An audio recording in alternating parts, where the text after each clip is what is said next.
พี่น้องเฮาก็สิลงทำเป็นการวางดาวก่อน230,000นั่นก็อยู่มือแล้วสิจ่ายให้ทางเจ้ากองร้านเพิ่นเลยเนาะได้นี่บ่สบายดีพี่น้องที่เบิดสุขคนเด้อบัดนี้เนาะเปิดภาพขึ้นมานี่กับพี่น้องในตอนเช้าวันพุธเด้อเนาะก็พอดีว่ามาเอารถแต่เช้าพี่น้องที่แรกก็ว่า13ค่ำสิมาเอาเดือน12แต่ว่าอันนี้มันเร่งด่วนพี่น้องก็คือมาเอารถเมื่อเอา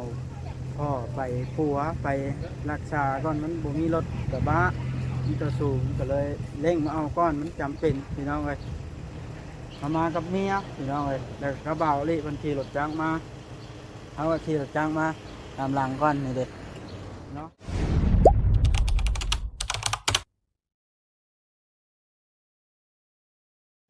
สบายดีพี่น้องที่เบิดสุขคนเด้อบัดนี้เนาะ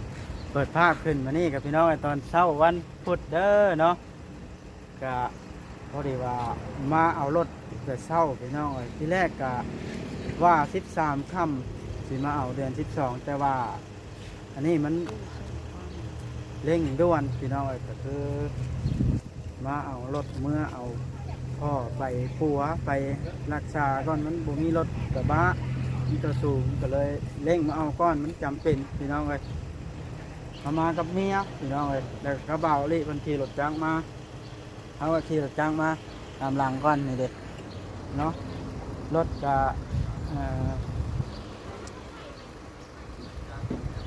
เป็นกำลังเซ็กให้โยพี่น้องเลยมาเอาเมื่อแต่เช้าแล้วอีก13ค่ำเขาจังสีหับพี่น้องเลยถอกวางก่อนแค่230,000พี่น้องเอาถอกวางก่อนเพราะพอดใช่แล้วเขาจะคอยพ่อนไปทีละเล็กละน้อยเงินถอกวันเดียวเด้ก็ไปเบิ่งรถน้ำกันเลยพี่น้องว่าสิเป็นรถปีใดรถของบาวอสได้ออกมานี่น้องพี่น้องปะเอากับเอาเรือบ้ากว้างเดี๋ยวปะครับนั่งเบิ่งโอ้สบายดีไอ้โอ้เช็ครายละเอียดบ่ว้าเป็นใหม่เด้นี่เนาะอ๋อ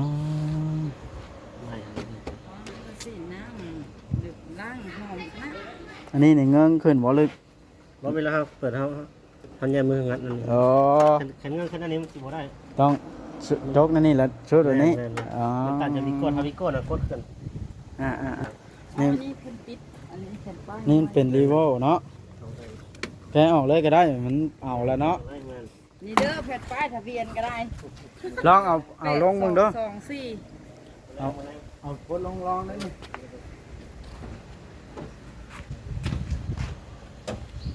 ป้าแต่เขาสิได้เป็นเจ้าของรถใหญ่เลยได้เท่าใจอยากได้เฮ็ดได้แล้วเนาะ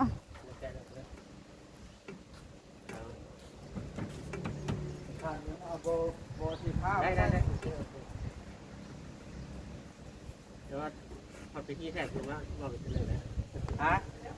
มาใส่คอนบ่แต่จะมีไทยผมบอกกันว่าไงนะพิธีนั่นแหละมีพิธีเท่าไหร่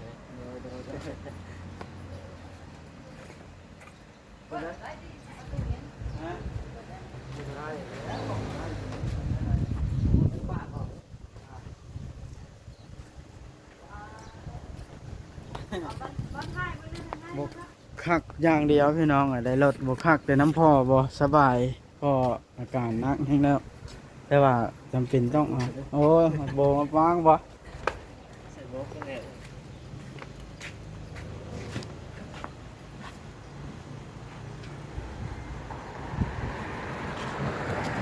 นี่เป็นสมาร์ทแคปพี่น้องเลยรถก็ได้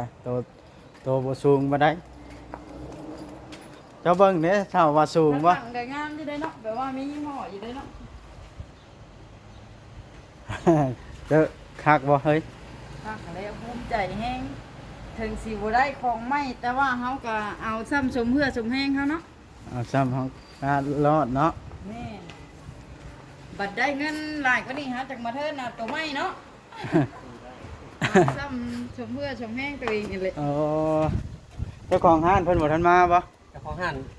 มาแล้วเพิ่นไปส่งลูก เออนี่พี่น้องทางในมันก็ได้สิฟ้าเขาเบิ่ง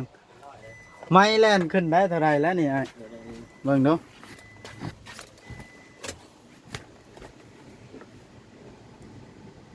หลายเติบเนาะ 80,000ยังบ่ฮอดแสนไม่มัน อ๋อ 88,000 แม่นหลายเติบเนาะ โอ้ยสำนีโบราณได้สำนี80,000นี่12,000มันใส่งานได้7-8 ปีเลยถือว่าธรรมดาสำนี เนาะ ถ้ามันน้อยกว่านี้เขาก็บ่เชื่อแล้วเพราะว่าเขาก็บ่ฮู้ว่าเขาสิไปโหลดลงบ่หรืออีหยังบ่คือไม่เดิมมันตัวนี้น้ำมันเต็ม ผ้าพกห้องมันนี่เป็นได้จอติดเรียบร้อยบ่ เรียบร้อยน้ำมันเต็มทางใส่จอใส่กล้องให้เรียบร้อย โอ้พังเพลงได้ ได้เหมือนเสื่อมบลูทูธเปิด YouTube ได้ อ่ากล้องแบบว่าเขาถอยก็เบิ่งอยู่หั่นก็ได้เนาะ สิมาเห็นเลย ลองเบิ่งกันใช้เล็กถอยแล้วมันไปแล้วบ่ เนี่ย โอ้อ่า แล้วถอยก็เห็น ปรับขึ้นปรับลงได้บ่อันบ่นี่ ได้ แต่ว่าเขาอยากยกขึ้นอีกก็ได้ ยกสูงขึ้นบ่ แม่น รุ่นต่ำมันยกบ่ได้นะ โอ้แต่ว่าปรับ ตัวยกนอนอยู่ข้างนี้ตัวยกนะ ฮะ ตัวยกสูงยกตอนอยู่ข้างนั้นเพราะว่ามันเป็นรถใหญ่พวกนั้นปกติพวกมันไล่ทางนี้นะแล้วคนขับไปทางนี้แหละมันสามารถยกได้ เพราะว่ามันเป็น คือ ยัง ผู้โดย ไง สารเท่ารถใหญ่พวกนั้น อืม อยากขยายมันแล้วมันปรับบ่ได้ครับ ถ้าเกิดว่าเขาอยากได้สูงเขาก็หาแนวมาห้องเนาะ งานอันนั้นน้องนี่แหละ เพราะเป็นรถใหญ่พวกนั้น สีก่อนนั่นก็คักเลยหรือเอาสีขาวนี่มันจะสะอาดตา เอา พอได้เนาะอันเวลาปูเวลาหญ้าเอานั่งในเนาะหรือว่าลูกชายเนาะ ได้หมดครับมันนั่งได้6 คนผมซ้ำ4 ประตู เสียงอัดกันบ่ได้ คักอยู่เนาะ คักให้แล้วเนาะไอ้ ได้แล้ว นะปล่อยเข้า อันนี้น่ะเป็นรถประจำมาขายเข้าหรือว่ารถอันพ่อนบ่ งานเป็นรถท้ายของห้างเลย ขายเข้าเลยเอา รถเข้ามาขาย เอาครับ เสียภาษีใหม่รถตามมาตรฐานนะครับมาตรฐานแหละมันคืองามกว่ารถบ้านห้อง ทำมันคูณได้รถคันนึงอ่ะโอ้ มันจะสูงเป็นสูงเสริมเนาะ สูงเกือบซ้ำรถสูงเลยครับ ล้อมันน่าเท่เนาะ สื่อได้ทองหลอดเลย แม่ถ้าจะว่าโจรกลุ่มที่เจ้าที่ จะเอาแว่นขึ้นแว่นน้องเม็ดได้วัดหรือเปล่า ได้วัดทุกอย่างเลยนะได้ ได้ลอง ให้ท่านตรวจสอบไปก่อนหรือว่าเป็นยังไงครับ ตรวจสอบเลยนะ เนี่ยซีรีส์ ปัดผลมันก็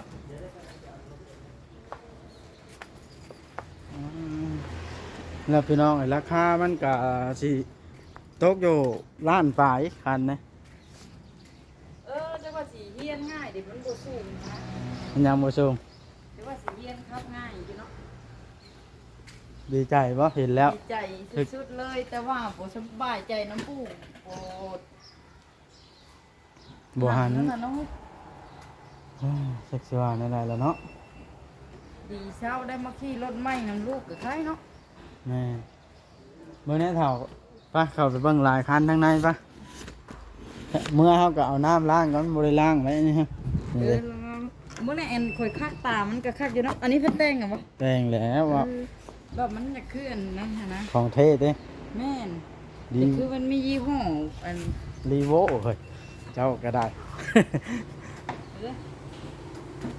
อยากขายบ้างวะ ย่ามาใส่กันเด้อ เด้จกเข้าเลิกๆก็สีนิ้วเข้าเด้อถ้าสีนิ้วเข้าไปมาเบิ่งปลาตัวคันนี่มาได้ใส่อีกแล้วนี่ จอดได้นี่แหละมันน่าจะจอดเที่ยงกันเลย ฮะ จอดเที่ยงกัน3 คันได้มันนั่นเลย คันคันนี้ก็คักแห้งเนาะ มันรุ่นเดียวเนี่ยกับตัวนั้น ปีใดนี่ ปี17เลย มันเลื่อนมาปีนึงเนาะ หักล้อแม็กมันบ่คักตัวนั้นน่ะคักล้อแม็กมันน่ะคัก ก็เอาย้อนล้อได้คันนั้นนะสมาร์ทแคปคือกันเบิดนี่งามบ่ คักอยู่เนาะ เด็กแคปสีนี่ เมซี่นี่ล่ะเท่อยู่กว่า สีขาวครับ ภาคคือกันสีนี้ กระเจ้าสีบ่อนบ่ ตัวสูงแคปตัวสูง ราคาเดียวบ่ บ่แล้วคันราคาเดียวค่อยก็บายตัวนี้แล้วเว้าฮะ พอรถเป็น100คันเนาะดีใจชุดเท่าเพื่อน ราคานี่คือละตัวสูงเห็นบ่ตัวแคป บ่ นะ ได้ขึ้นได้ฝันว่า คันได้ ได้ คันแบบนี้แหละตัวท็อปสุดยอดตัวสูงแต่ว่าของเฮาคืองามอยู่เนาะไป มี เบิ่ ใน งดิ รุ่นแรปเตอร์ โอ้อยู่ส่วนนั้น เดี๋ยวเนาะ อัปเกรดแพงขึ้นไปแต่พุ่นนะ อันนี้แหละ ตัวสูงพอร์ต แพงมั้ย แพงอยู่แล้ว4x4 โอ้ยแต่ย่างมันเอาขึ้นตัวเองเชิงเนาะ จะว่ามันเตี้ยในรถเฮานะ ก็คือบ่ได้เตี้ยนะ คือ ถ้าเขาเลิกขายนิ่มบ่จะว่า นี่ละลายเท่า แต่ว่าเนาะดีใจบ่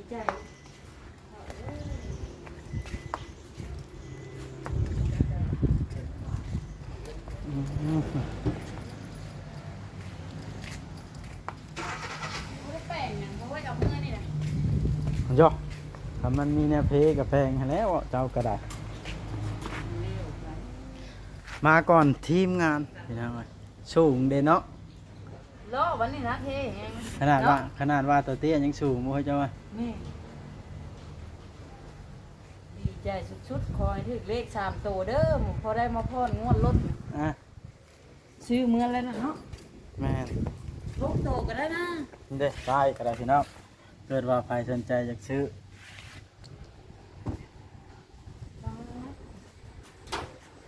รอวันนี้มานานแล้วเนาะ เสียดายแต่พอบ่หันเนาะ เศร้าน้ำเรื่องเดียวนี่ครอบครัวกันเลยเงินคำมาพอจับพอบ่ายได้อยู่เนาะ อืม ถ้าแม่นปัวได้นี่ปัวได้เนาะท่ะ เดี๋ยว นี่เป็นโรคปัวบ่ได้ อย่างไปน้อยมานี่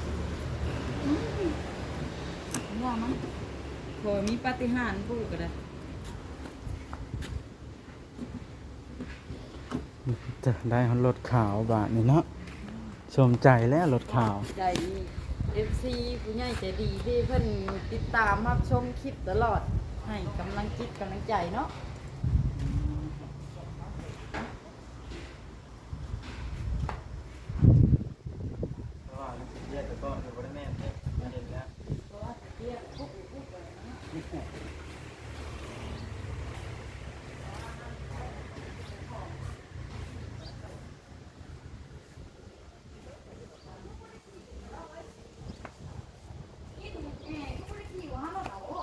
ขี่อยู่นะบ่ทันได้ครับ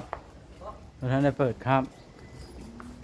อันนี้เพิ่นก็ได้เสียบเจไว้ดิ เสียบไว้แล้ว เท่าที่ไรข้อไก่สิเป็นนี่เนาะครับเนี่ยเนาะเรียนครับกันพอได้ไปขายเครื่องพอบต่างน้ำก็ได้ งามบ่ อัดตึ๊บตับ ฟังเสียงอัดนะออกสิให้ฟังไว้นะฮะ นี่ว่าชีวิตเจ้าต้องการนะ แม่นต้องการ ครั้งหนึ่งในชีวิตได้นี่เนาะ เบิ้งว่าอันรูดน้ำพ่นเนี่ยมันนั่นแหละ เดี๋ยวแล้วเขาสิมาปัดเช็คให้ไม่เด้เนาะเฮ้ย หากอันช่วงบางข้างในมันท่วมมาเบิ้งเนี่ย